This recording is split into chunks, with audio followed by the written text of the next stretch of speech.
Hi, Hakima and William. Time to talk about Chapter 2 in your Focus on Grammar 4 book. This is all review for you. We did this last year.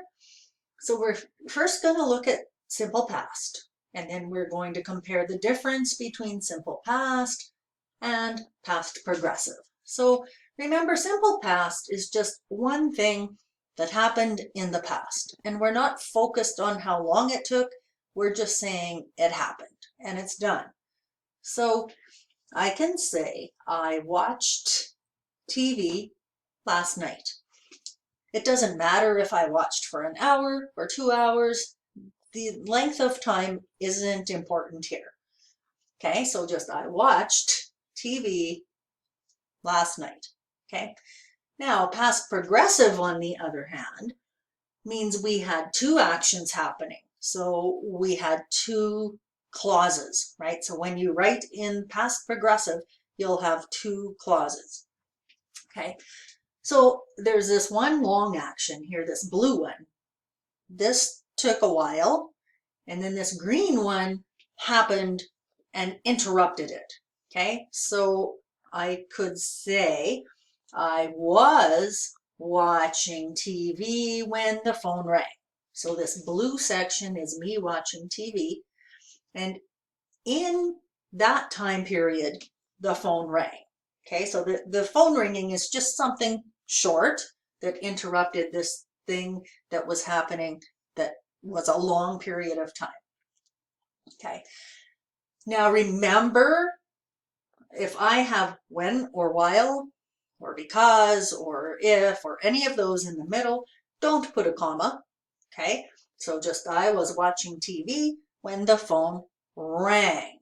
Okay, so past progressive, and then when, and then the simple past, when this short action interrupted me.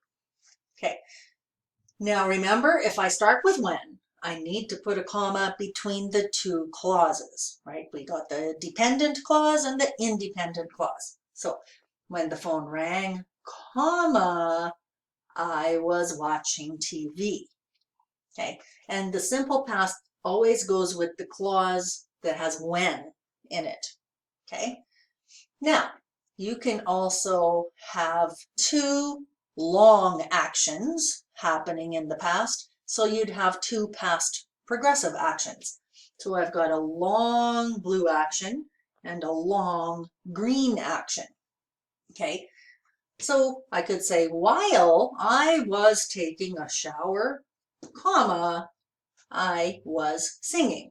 So you see we've got two past progressive actions because the shower took 10 or 15 minutes and I was singing in there for 10 or 15 minutes as well at that same time. Okay, now you can also have two simple past actions. That just shows the order of events, that one action happened just slightly before the other action. So here, when I got to work, comma, I turned on my computer. Okay, so I got to work first, and then the second action was turned on my computer. Okay, and again, when I got to work, comma, because I started with when. I could also say I turned on my computer when I got to work. I would not put a comma there because when is in the middle. And notice that when is always the first action. So the part with when is always the first thing. So here, I turned on my computer when I got to work. Well, getting to work is still the first thing that happened. Turned on the computer is still the second thing, even though this comes first in the sentence. So how do you tell? You look, what part has when? It's this one, got to work. Okay, so good luck with Chapter 2 in Focus on Grammar, and I'll talk to you soon. Bye.